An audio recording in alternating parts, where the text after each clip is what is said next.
And welcome to the program, Dakota Housing Network. I'm Greg Larson, and next to me is Dave Floor. And our host of guests, Mike Wilson with Ace Inspections.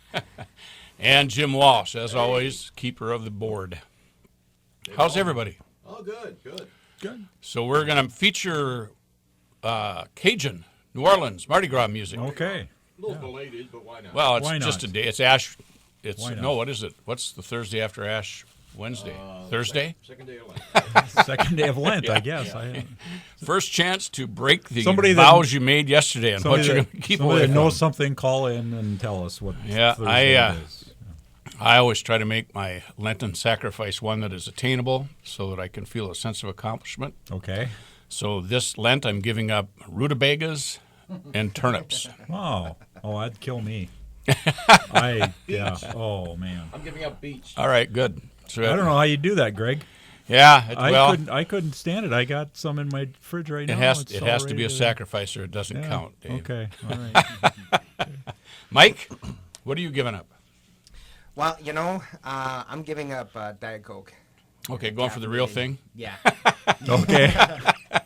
So, All right. Trying to be cleaner and All right. eat cleaner. So we're going to jump into a whole bunch of stuff with Mike in just a minute, but first we're going to talk about some interest rates. Okay, as we always do. All right, folks, the Freddie Mac weekly mortgage survey that we look at ended today, Greg. Today Today it ended, and the 30-year fixed-rate mortgage averaged 4.1%, and that was down from last week when it averaged 4.16%, so wow, 5 basis points. A year ago, the 30-year fixed rate was at 3.64, so about a 0.5% lower last year at this time. The 15-year was at 3.32, and that was down from last week when it averaged 3.37. So no big changes. I would say yesterday and today rates are starting to tick up a little bit, and the Fed is out there preaching about they're going to hike rates at their March meeting here. So I think the market will probably start baking that rate hike in if they haven't already. They may have, but I think that's it's more than likely. I think people are putting it at 75% or better possibility that they will. Okay. Fed will hike their overnight rate. Our friend Barry Habib from MBS Highway. Jobless claim report came out this week, and jobless claims are down, which is a sign of strong employment growth. Less people are filing for unemployment for the first time, meaning there are jobs out there. So Barry, says that's optimism, but that will just lead the Fed to feel the economy's doing better. One more thing to make them feel that way, so they will hike rates come March meeting here. And I think Barry's putting the rate hike odds are at 88%, according to him. And that meeting will be held on March 15th, which would be about 2 weeks.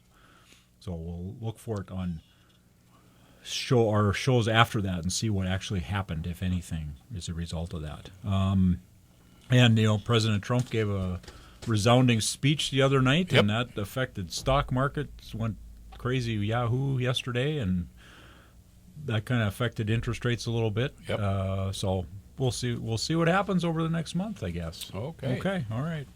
So that's all I got. That's it? That's it. I'm not going to bore people with when we got Mike in the studio. That's right.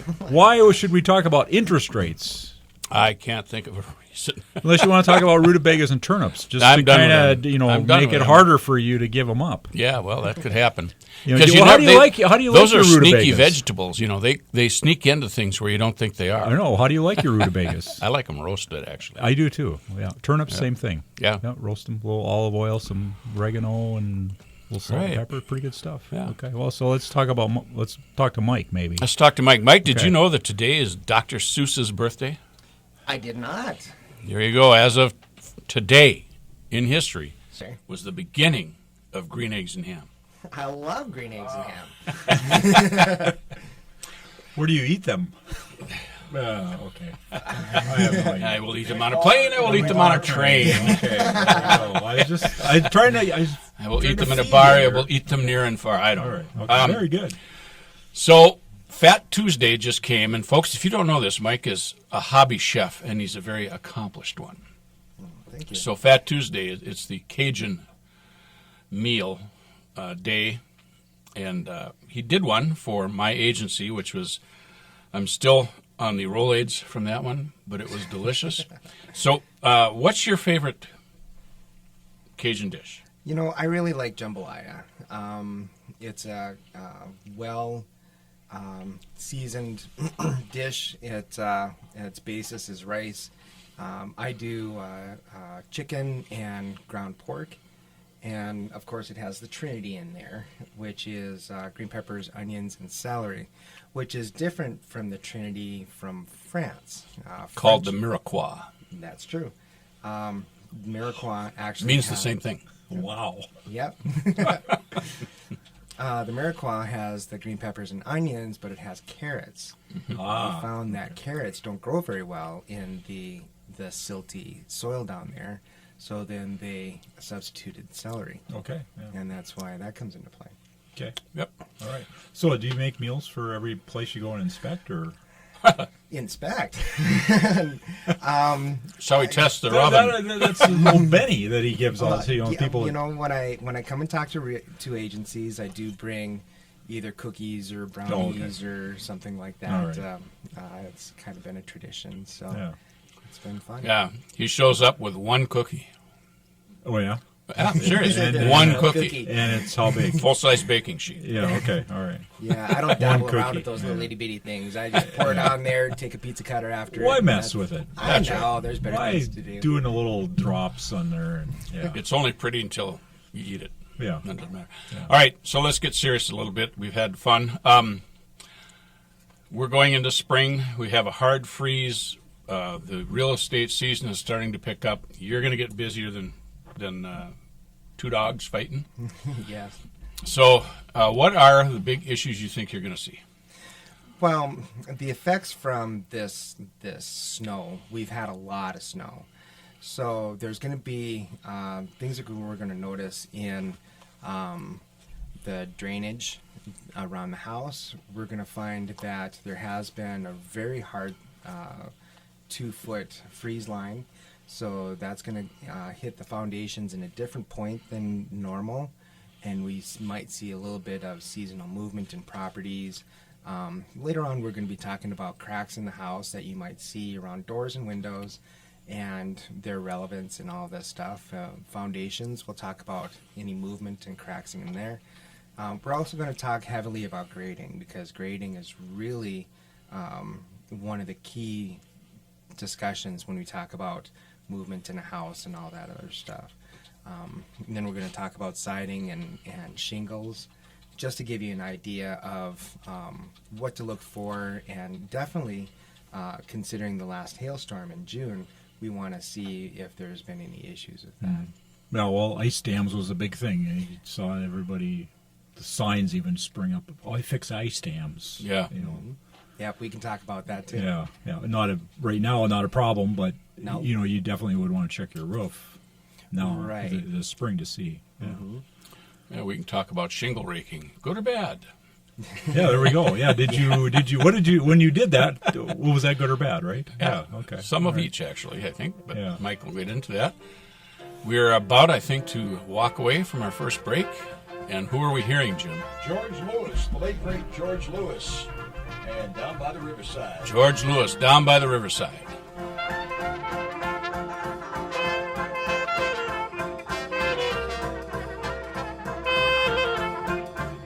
Right now, 12. The home for ABC News at the top of the hour is Super Talk 1270. My grandma and your grandma were sitting by the fire. My grandma told your grandma, I'm gonna set your flag on fire. You're talking about hey now, hey now, hey now, hey now. Iko, Iko, There you go. Iko Iko by the Dixie Cups. From they're a New Orleans group, weren't they? Down in that area. I believe so. Yep. And the big hit was Chapel of Love. Remember that? Right. Did the chapel? So, do you know who originally did the song Iko Iko, Jim? There have been a lot of versions. Dr. John the Night Dr. Trooper. John. And, the meters. Yeah, the Meters. Yeah, we got to play the Lots Meters. of Got to get them in. Yeah. And the Nevilles. Yeah, the Neville brothers, yeah. I can tell you my band, which is a mythical band, Oh, never yeah? did it. What? Okay. I never sang that one in the shower, is what I'm trying to tell you. Oh. Okay, I didn't either. So, we're in good company, I guess. All I right, don't know. so Mike, We're talking about we're going into spring looking for winter damage. What you're going to look for is you walk up to a house. So we're looking at the front of the house. We just got there. What's the first things we're looking at? You know, one of the things that we want to track is we did have a pretty heavy storm in June of last year. So on the north side of town of Bismarck, we did have a lot of hail damage, and it came from the west side. So find out which way is west. You'll go and look on that siding, look on the gutters and the fascia to see if there's any issues. And what's interesting is you actually go to the east side and look at the gutters there, because they will actually be dented out where the hail had hit the outside. Or if you look on the north and south, you'll see where the hail hit the bottom of the gutter, and that'll be dented out a little bit. Now, also look at the siding, see if there's any damage or anything there. Look at the deck to see if there's any damage and whether or not it has to be resealed or anything like that. And then as an inspector, those are the things that we're looking for, is the condition of the shingles, seeing if there's hail damage, to aggregate loss, all the way down to where the actual shingle has been torn and ripped. And I'm finding, especially on ridge caps, that considering there isn't any support there, that really does elicit more of that tear through damage and can actually leak into the ridge cap and enter into the house. So of course soft metal will show up, the vents and all that other stuff. And then also the windows, making sure that there isn't any damage with that. Also check for chipping paint and damaged wood, but that's pretty easy to do. But other than that, as far as the outside, another thing to look for is grading, because grading is really going to tell you a story within the house. See if there's any Grading, you mean the ground, how it gets up, runs up to the house? Correct. Okay. Correct. So we're talking about downspouts to see whether or not they're being extended, to see whether or not they have landscaping material around there with the rocks, and then they have that plastic edging or bricks or cement or whatever they're using as a barrier there. We want to kind of keep an eye on whether or not that's actually moving through that barrier. There's times when I recommend that people drill a hole through that plastic and then eke out a little bit of that exterior grass to be able to have that space drain, because we do want to make sure that all that water is moving away from the property. And then just kind of step back into the yard and see which way the ground is moving towards or away from the property. And then especially as a house ages, we do find that the ground closer to the house does sink in a little bit. Sometimes it's just easy to fortify that area and bring that grading up. But if you see patterns of like downspouts or whichever, kind of keep a remembrance of that, because when we go onto the inside, we're going to be looking for cracks in the drywall, in the foundation. And if you see that there's an area of poor grading or a downspout that isn't being handled correctly, then we may see watermarking in the foundation, in the basement, through the concrete, especially on older properties with like a block foundation. Even if it's painted or not, you may get water moving through there. It'll look a dingy, kind of a dark look. Well, that's just water coming through and creating a little bit of a discussion. And it doesn't.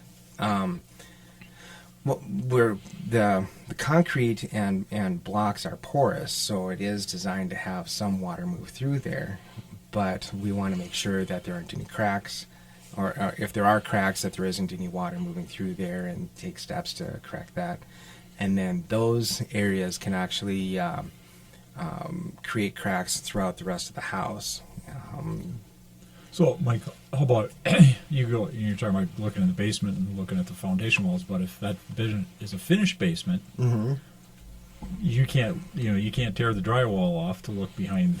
The homeowners, I find, get kind of cranky when you start doing it. Okay, I was just making sure that they did. That wouldn't be a problem. So, well, sure, yeah. So what you're looking for, in the utility room, of course, those are traditionally open.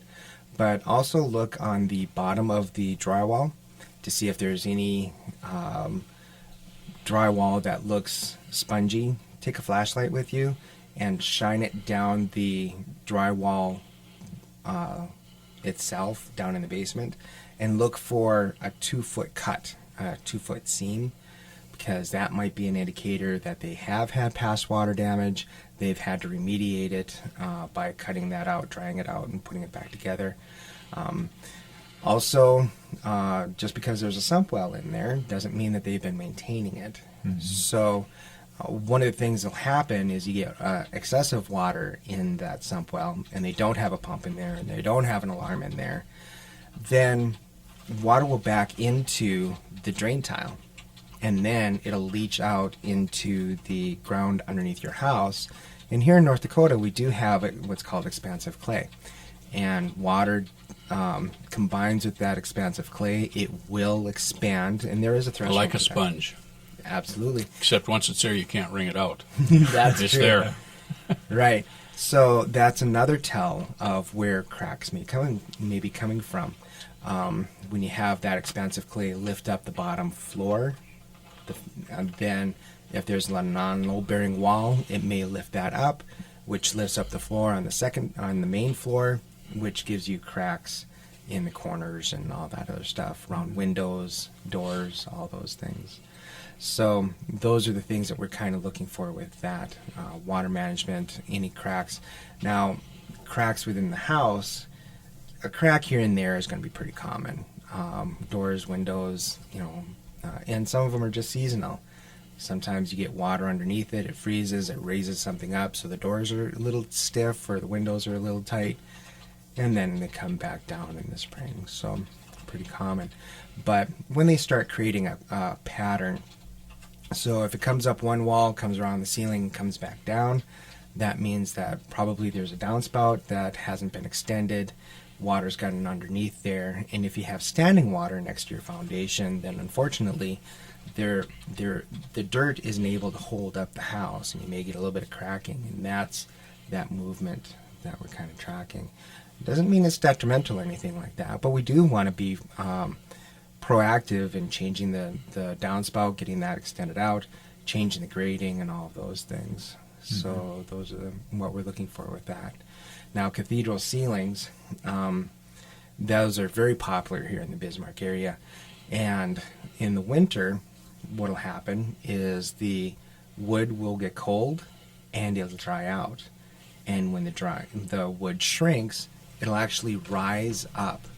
So when you see posts or another wall that's connected there, especially when it's cold and you see a little bit of a gap or cracking there, that's going to be normal. So go easy on that. Understand that that's going to just settle down when it warms up. And then if you would like, you can do one of two things. You can either caulk that with a paintable caulk, and then paint over the top of that would be an option for you. Or if it's a large movement, then what folks will do is they'll put crown molding and they'll attach it to the ceiling itself.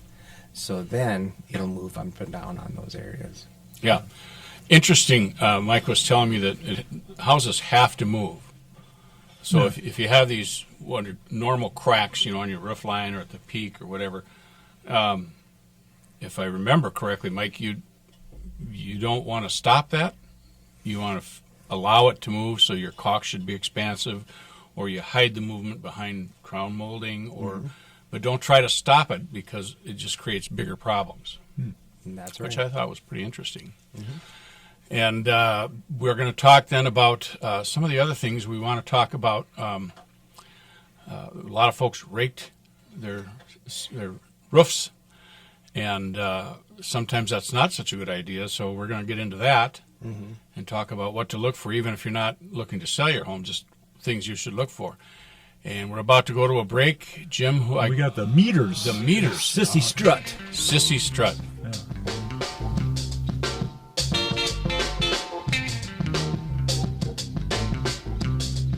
Right now, 12. Dave Ramsey is heard here.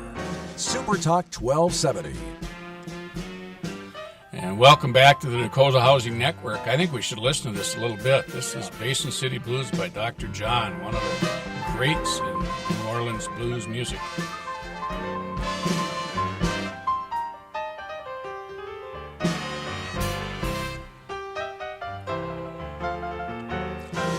I actually got to hear him at the Dan Aykroyd House of Blues in New Orleans about 4 years ago. And he's an old-timer, folks. He had to have help getting to the piano, but once he got there, he went. His fingers work. Do you know his real name? I do not. Mac Rebenek. There you go. Mac Rebenek? Yep. All right. But he's one serious keyboard tickler. Yes, he is. He's got a song that he actually doesn't sing on it, he speaks on it. But I love the song. It's a great song. It's called "How Come My Dog Don't Bark When You Come Around." He's got the hits, the right place, Yeah. Wrong Time, and a couple other ones that top 40 stuff. But it's really his other stuff, like you just said. Yeah. Oh, it's a tremendous that song. you gotta listen to because he can play. Oh yeah, and so the lyrics are just Yeah. they're frighteningly funny. Yeah. Okay, so Mike, back to some more kind of serious stuff. We're talking about home inspections and what we should be looking for as homeowners, and what you're going to be looking for this spring because of the winter we had as an inspector for people that are prospective buyers. This winter we got a lot of snow. We got it in a hurry, and then it stayed because of the temperatures, and a lot of people started getting this snow off their roof. Tell me, Mike, is that always a good thing? Well, yes and no. Here's the deal. The benefit of getting the snow off your roof is that it'll cut down on your ice damming issues. What causes ice damming is that the area above your house, your attic, is warmer than the outside, so the snow will start melting from the bottom. And also, when it gets warmer, of course, the water will drop through the snow and start running down your roof until it gets over the soffit, where it is ambient temperature outside, where it freezes. Now, it'll fill up the gutters, and of course, that's metal, and that'll attract cold, and then it'll freeze in your gutters until it actually starts banking up past the end of your shingles. And once it banks up above that, then you're going to start getting water underneath your shingles, no matter what you've got. Now, the newer code states that you should have ice barrier put down, which is an adhesive rubber barrier that will stick to the sheathing of your roof and keep that water from entering your property. And I definitely recommend making sure that your contractor, if you're getting your roof done, puts that on there at least 2 feet or more. And that's going to cut down on a lot of that stuff. The other part of it is the fact that your gutters freeze up and create a block of ice that the water can't get through.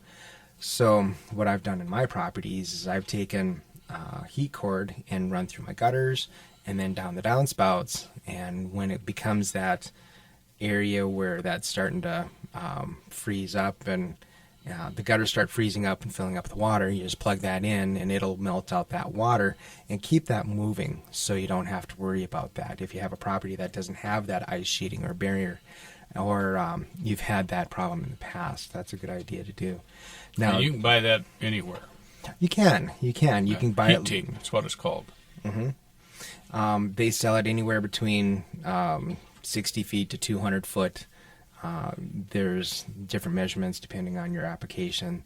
Some people will put it in a W form or in the valleys of their property, so that those areas are actually going to move through. So there's lots of different installations of that. Now,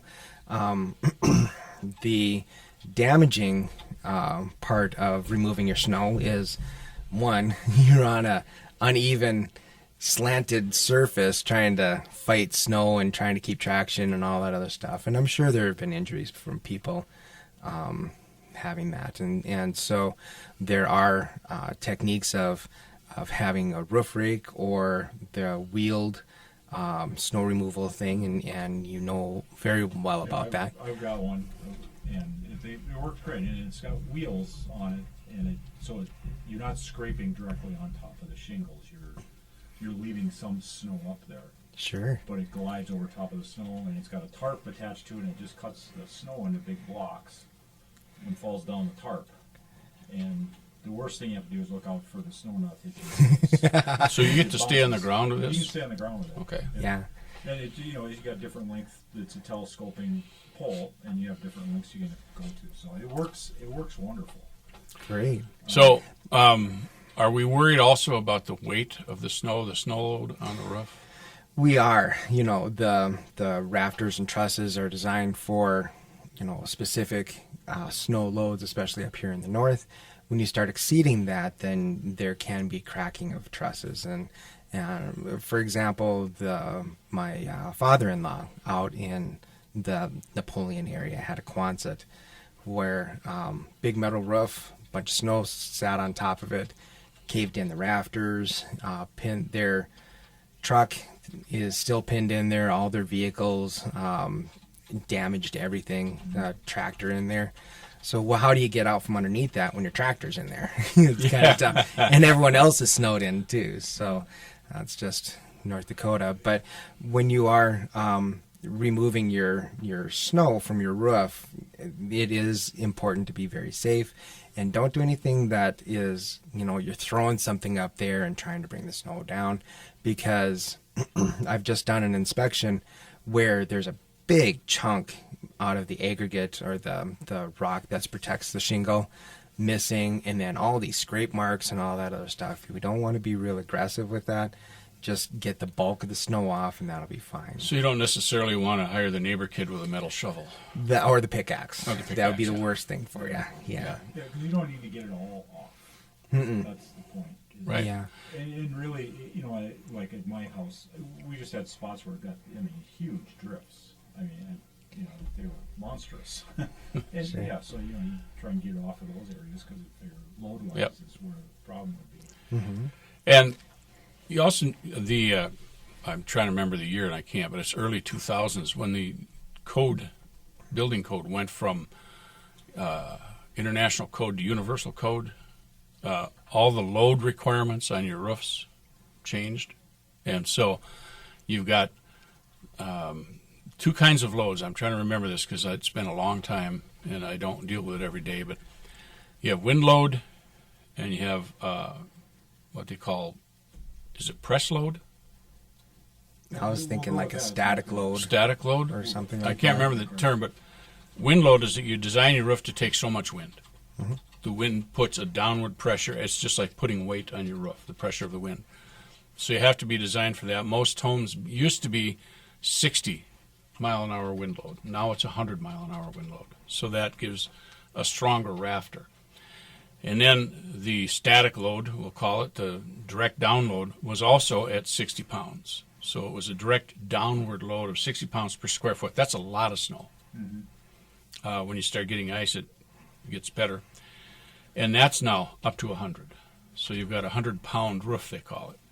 So the requirement to get the snow off of a newer home built in the 2000s, isn't as serious as it was prior.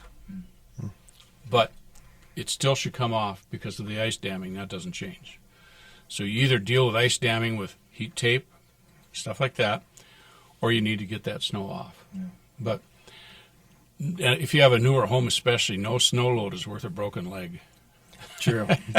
So It's not, Or be higher. real careful at it. and that's why the rake that I've used, and my Yeah. neighbor's got one, and you don't have to get up on the roof to use it. And I can get up, I just have a ranch house, but I can get up to just short of the peak with the rake. So, I mean, it works. And so far, you can't use the drone with a blowtorch, so that Well, won't. that would that be the next thing. that'd be We the got a best. drone with- I'd like to see that.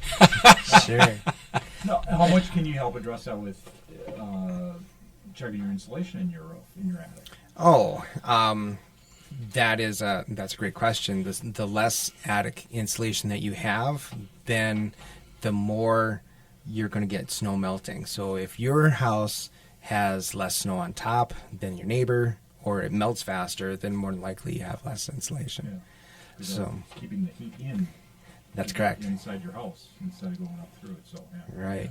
Now, back to the removing of the snow, there are professionals out there that do it for a living. So they're traditionally roofers, they're comfortable on that. They've got the boots and the equipment to do it right. And what I'm finding is a lot of amateur damage where they're in there and there's a little bit of ice and they want to get it all done, so they're... The cardboard sign says, "We'll clean your roof cheap." That'd be a little suspect. You'd want to kind of check out to see what their background is, whether or not they're roofers or just, teenager getting some money. Right. Okay, Mike, last time you were here, we talked about, we had just gotten this bunch of snow, and you talked about getting the snow away from the house, especially away from around your meters and that sort of stuff. All right. Now we've had some melt, and now we're getting more runoff. Should you still see if you can get some snow away from your foundation? I think that's always important, to be able to protect your home from that water entry. I think a lot of people are going to have very busy sump wells, and if your sump pump is more than 4 years old, then I highly recommend going ahead and look at changing that out, especially if it's a very busy sump pump. Now, Ace Hardware and Lowe's, they both sell water detectors. It's a little box. The bottom pulls out, 6-foot lead.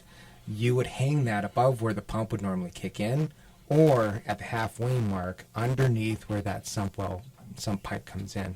Because if water starts coming up there, then you need to know. Now, I have found that you'll get a false positive because the 2 pins on the bottom of that plate will get connected by condensation.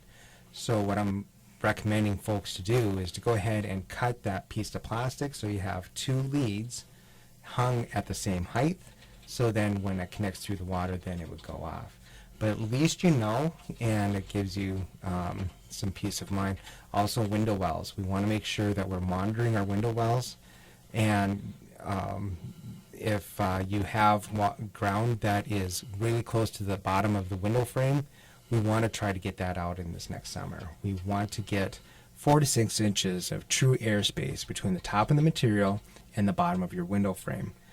Because 1, you can monitor it, and 2, you've got room to actually get a bucket in there and bail it out if you ever need to.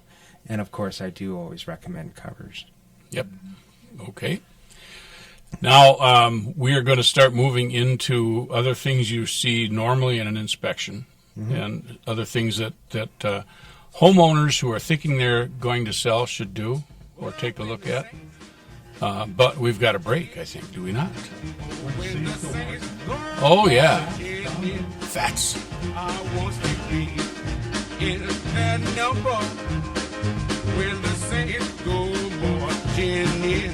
Right now, 15. On Twitter, Facebook, online, and YouTube. SuperTalk1270.com. And we're back. And This is Jim's version of an Ash Wednesday song, Dust in the Wind by Kansas. okay, I got it. That's rock and roll DJ humor, Jim, or? No, it fits. It fits. Dust in the wind. You are ashes, ashes to ashes, dust to dust. Nicely done. I like that. It gives a whole new meaning to the term dust devil, doesn't it? Yes, it does. All right, Mike, we were talking about inspections. ACE and what's going on. inspection. ACE inspections can be reached at 471-5344, or you can visit my website at aceinspectionsnd.com. And I'm also on Facebook, where I actually have, 70, 90 different pictures of things that I've found. And things, if you see those in your house, you may want to take a second look. So, ACE inspections on Facebook. So you're a social inspector. I am. Yeah. I am. My walkthrough takes about an hour. So I have a strong educational component.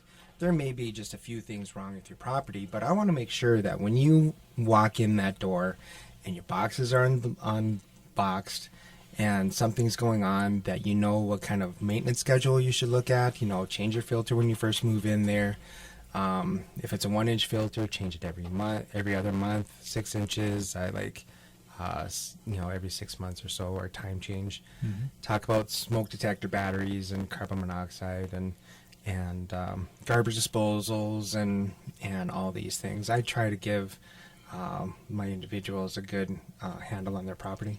That's why I'm against changing it away from daylight savings time. You want what we got. I want daylight savings time so I remember when to change my air bear filter. There you go. That's right. Yeah, that would mess you up. You wouldn't know what to do with it. I'm with you there. I just know, fall ahead and Yeah. spring back or whichever it is, I change my air bear filter. So. Yeah. Okay.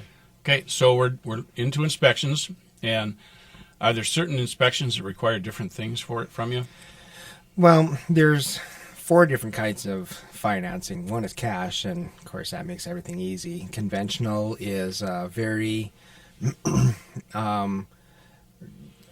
good financing where if there's anything wrong, then there really isn't that much that is affected by the financing. Then you start getting into government financing like FHA and VA financing. Are you guilty as charged, Dave? You're government financing to a certain extent. No, but we're not insuring or guaranteeing the loan, so that's we will purchase loans insured by them, but we're not the actual ones making the rules. Okay. How's that for That's a nice weaseling You on don't it? make the rules, you don't play it again. That's right. So when it comes to FHA and VA financing, anytime you start talking about government programs, we want to make sure that the safety of the individual is being looked out for and protected. So chipping paint, especially in properties that are 1978 and older, may contain lead, and so just to have that understanding that it more than likely will contain lead. If you have kids, we want to make sure that there aren't any loose paint chips or anything like that, that the paint is intact.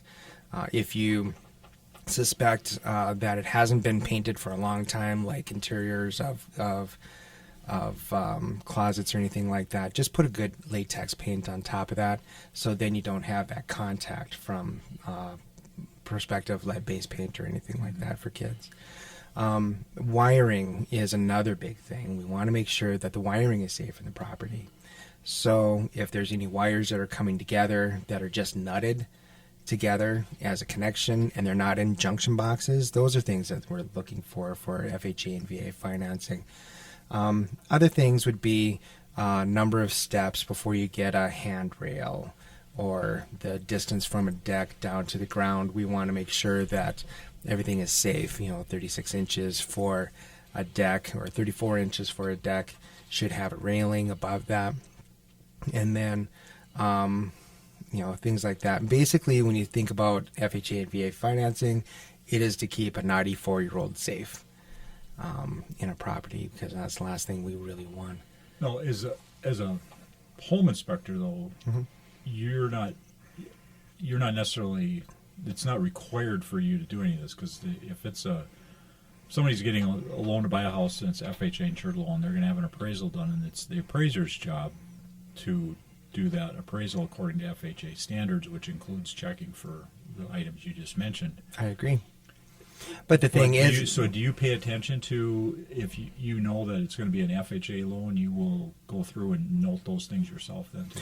I do state that it may be an FHA or VA financing concern, just because we want... Everything is on such a tight timetable, and houses line up. They'll be 3, 4, 5, 6 deep. So if the second house has a FHA financed property and they've got chipping paint that is an area of concern, and I don't bring their attention to it, and it isn't repaired or escrowed or however they want to do it, and that one transaction throws off the timing for the rest of them, not only for that, but also for that buyer, it can back everything up for another month. The appraiser has to come back, reinspect that area, check it off as less, and then at that point it would be appropriate to move through financing. So my concern is just to make sure that the timeline is followed well and people are aware. Most of the time you're probably going to be out there before the appraiser. We try to do that. 90% of the time I am. Yeah. So that's helpful in the fact that if you know it's an FHA loan, you've already pointed that out to basically both parties are going to know about it if it's something the buyer wants to have fixed. Absolutely. Yeah, after my inspection, there's another round of negotiation. Traditionally, realtors will advise that, this may be an issue for an appraiser. And appraisers do have, they are following the rules and stuff, but there is some variation between appraisers too. So we want to just make sure that everyone is at least aware of these things, and it might come up. Good. Okay. Mike, you do another kind of inspection, I don't know what you call it, pre-sale, where you do an inspection for the potential seller. They're going to list their house, and they're going to try to preempt some issues that might come up, so they have you do an inspection. Right. Do you do the same inspection for that? I do. I do FHA or VA financed level inspection, so I'm checking for all of those things. Plus, I also advise the seller of what the client will see. So if there is a tipped over pot of plant that's spread all over the backyard, then I tell them, this might be something to kind of take a look at. But beyond that, when I go into the property and I find things that are areas of concern, I do put it in the report, and then I advise them that if there's anything that they want to repair, to go ahead and go through that phase, have me back, and then I will reinspect those areas and then adjust the report accordingly to make sure that things will go smoothly. And the benefit of that is if I find some large area concerns that may cost, $5,000 or $1,000 or whatever, at least we can catch that ahead of time, and they don't negotiate down to their last nickel and then get caught with these issues. Okay. And I have used that, and it's a tremendous sales tool. I agree. If I was selling my house, I'd want it done just so you find something, I'm going to fix it before people come and look at it. And then you leave that inspection out. Yeah. And the prospective buyer sees it, and they thumb through it, and they can see, wow, what kind of shape the house is in. It's a cost, obviously, but if you can head off some problems as far as getting your house sold quickly, I think it's worth it. Yeah, I do too. All right, we have just a couple minutes left. What do you want to leave us with, Mike? AceInspections.com. AceInspections ND.com. And Facebook. And Facebook. Yeah. Do you Twitterize? I'm not much of You're a not Twitter. like our president? Yeah, Mr. no. I kind of keep it under hat. So, Okay. but definitely get a home inspection. Go through a realtor. I can't tell you I love the this guy. experiences. He's a good guy. Well, I can't tell you the experiences when I've walked into a for sale by owner, not realtor represented. The stress that is going on there is palatable. So seek a professional whenever you can. All right, thank you very much. I think that wraps us, Jim. We're going out with what? Wrap your trouble in dreams. Wrap your trouble in dreams. And get a home inspection. And get a home inspection. There you And go. get a realtor. Thanks.